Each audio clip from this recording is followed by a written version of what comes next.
আবারও ভিন রাজ্যে কাজে গিয়ে বাংলাদেশি সন্দেহে দুষ্কৃতীদের হাতে আক্রান্ত মুর্শিদাবাদের 3 পরিযায়ী শ্রমিক। ছত্তিশগড়ে কর্মরত মুর্শিদাবাদের সাগরদিঘির বাসিন্দা ইয়াদুল শেখ ও মানজারুল শেখ এবং লালগোলার হানিফ শেখ গুরুতর আহত হয়। কোনো রকমে প্রাণে বেঁচে বাড়ি ফিরে আসে তারা। এখনও চোখে মুখে আতঙ্কের ছাপ স্পষ্ট। ঘটনার খবর পেয়ে সোমবার সাগরদিঘির আহত শ্রমিক ইয়াদুল শেখের বাড়ি গিয়ে তার সঙ্গে দেখা করেন সাংসদ খলিলুর রহমান এবং সর্বতোভাবে পাশে থাকার আশ্বাস দেন। মানসিক স্বাস্থ্যের জন্য সবার আগে যে নামটি মনে ভেসে ওঠে, সুস্থ মনের ঠিকানা মনোবীক্ষণ। যোগাযোগ নাম্বার 7477799513। খাইয়েছি আমি, সেরকম জানে আমি বিচার পাই, আমি এটুকুনি চাই। ওর জন্যই আমাদের আমি এটুকুনি জানে চাই, আমি মা, আমি পয়সা টাইসা আমার কিছুই দরকার নাই। বাংলাদেশি সন্দেহে উড়িষ্যায় কর্মরত সুতির বাসিন্দা জুয়েল রানাকে পিটিয়ে হত্যা করে দুষ্কৃতীরা। এই ঘটনার জের কাটতে না কাটতেই এবার বাংলাদেশি সন্দেহে ছত্তিশগড়ে দুষ্কৃতীদের হাতে আক্রান্ত 3 পরিযায়ী শ্রমিক। ঘটনায় মুর্শিদাবাদের সাগরদিঘির বাসিন্দা ইয়াদুল শেখ ও মানজারুল শেখ এবং লালগোলার হানিফ শেখ গুরুতর আহত হয়। কোনো রকমে প্রাণে বেঁচে বাড়ি ফিরে আসে তারা। এখনও চোখে মুখে আতঙ্কের ছাপ স্পষ্ট ওই শ্রমিকদের। ঘটনার খবর পেয়ে সোমবার সাগরদিঘির আহত শ্রমিক ইয়াদুল শেখের বাড়ি গিয়ে তার সঙ্গে দেখা করেন সাংসদ খলিলুর রহমান ও বিধায়ক বাইরন বিশ্বাসের প্রতিনিধিরা। সর্বতোভাবে শ্রমিকদের পাশে থাকার আশ্বাস দেন। তবে বারবার ভিন রাজ্যে কর্মরত শ্রমিকরা এইভাবে অত্যাচারিত হচ্ছে। অভিযুক্তদের কঠোর শাস্তির দাবি জানিয়েছে আক্রান্ত ইয়াদুল সহ গ্রামবাসীরা। বাংলাদেশের বলে অত্যাচার বেশি মেরেছে, তোমার সব পাইপ দিয়ে, রড ভরে ভরে পাইপ দিয়ে রোডের ওপর মেরেছে। মারার পরে তোমার ফাঁকাতে নিয়ে গেছে, ফাঁকাতে নিয়ে যা মেরেছে। আমরা ছিলাম 3 জন আর ওরা ছিল মোটামুটি 8-9 জন বিক্রি করছিলাম। ফেরি করার সময় ফেরি করে শেষ করে রুমে আসছিলাম, তারপরে ধরে মার ফিরে এলাম। বলতে যে ছেলেটা ধরেছিল সে ছেলেটা তো সবাইকে দিয়ে মাছ ধর খাইয়ে টাইয়ে লাস্টে বেলায় সে ছেলেটাই ছাড়ে। আসার পরে তো তোমার মহাজনকে বললাম, মহাজন বললে ঠিক আছে আমি তোমার বাড়ি পাঠিয়ে দেবো, কোনো টেনশন নাই।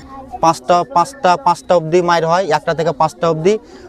5টা থেকে ছাড়ার পরে আমরা 9টা-10টা বেজে গেছে রুমে আসতে।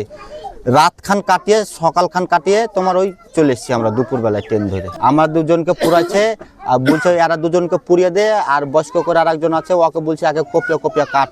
এই বিষয়ে সাংসদ খলিলুর রহমান বলেন, এই ঘটনা অত্যন্ত নিন্দাজনক। ইতিমধ্যেই পার্লামেন্টে কেন্দ্রীয় স্বরাষ্ট্রমন্ত্রীকে লিখিতভাবে বিষয়টি জানানো হয়েছে। পরিযায়ীদের ওপর আক্রমণের প্রতিবাদে বাজেট অধিবেশনে পার্লামেন্টে সকল দলীয় নেতৃত্বরা সোচ্চার হবেন বলেও জানান তিনি। যে সমস্ত পরিযায়ী শ্রমিক আমাদের রাজ্যের বাইরে গিয়ে বিশেষ করে উড়িষ্যা এবং ছত্তিশগড়ের কথা আমার কাছে এই মুহূর্তে রয়েছে, আমরা এর তীব্র প্রতিবাদ জানাচ্ছি, তীব্রভাবে নিন্দা করছি যে এটা মানবিক কাজ নয়, এটা সম্প্রীতির কাজ নয়, এটা ভ্রাতৃত্বের কাজ নয়। আমাদের বাংলায়ও অনেক, আমাদের রাজ্যের বাইরে অনেক বিভিন্ন কর্মক্ষেত্রে বাইরে রাজ্যের লোক রয়েছে, তারা সম্প্রীতি বজায় রেখে তারা শান্তি শৃঙ্খলার সঙ্গে তারাও কাজ করছে।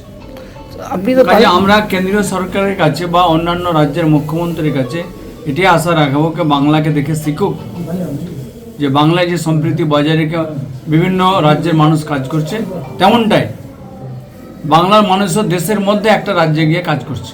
কাজে বাংলা ভারতের বাইরে নয়, বাংলা ভারতের মধ্যে। নিশ্চয়ই পার্লামেন্টে আমরা ইতিপূর্বে আমাদের কেন্দ্রীয় স্বরাষ্ট্রমন্ত্রী অমিত শাহজিকে আমি লিখিতভাবে মুম্বাই থেকে ছিলাম, তখনই মিটিংয়ে আমি ওখান থেকে জানিয়েছি। এবং আগামী যে বাজেট অধিবেশন 31শে জানুয়ারি থেকে আরম্ভ হতে যাচ্ছে, আমরা পার্লামেন্টের ভেতরে পার্লামেন্টের বাইরে আমরা এই পরিযায়ী শ্রমিকদের নিয়ে আমরা সোচ্চার হব। অ্যাপেলো মার্বেল মুর্শিদাবাদ তথা রাজ্যের সর্ববৃহৎ মার্বেল প্রতিষ্ঠান। সমস্ত প্রকার মার্বেল, গ্রানাইট, স্যানিটারি ওয়্যার ও ফিটিংসের বিপুল সম্ভার। সমস্ত রকম সাইজের টাইলসের অফুরন্ত সম্ভার। আর.এ.কে সিরা কোম্পানির অনুমোদিত ডিলার আমরাই। কাজারিয়া টাইলসের মুর্শিদাবাদে আমরাই একমাত্র স্টার ডিলার। বিশদে জানতে আজই যোগাযোগ করুন Apollo marble, Chuapur, Baharampur, Murshidabad. Mobile number 9474102078।